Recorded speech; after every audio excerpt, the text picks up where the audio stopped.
আগামীকাল থেকে শুরু হচ্ছে বহুল আলোচিত রাজধানীর মিরপুরের রামিসা হত্যা ও ধর্ষণ মামলার বিচার কাজ।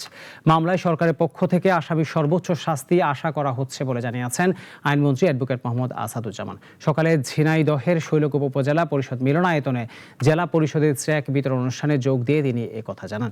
আইনমন্ত্রী আরও জানান, সংবিধান সংশোধন কমিটিতে বিরোধী দল এখনও কোনো নাম না দেওয়ায় সরকার অপেক্ষায় রয়েছে। এছাড়া মানবাধিকার ও গুম কমিশনের আইনের সুপারিশগুলো বাছাই চলছে বলে উল্লেখ করেন মন্ত্রী। সরকারের হাতে যতটুকু সময়, যতটুকু ক্ষমতা আছে সেই ক্ষমতা সরকার প্রয়োগ করেছেন। আমি বলেছিলাম 1 সপ্তাহের মধ্যে চার্জশিট হবে। আলহামদুলিল্লাহ আমরা 1 সপ্তাহের মধ্যে চার্জশিট দিতে পেরেছি সঠিকভাবে। বাকিটা আদালতের কাজ, আদালতকে আমরা সহযোগিতা করব।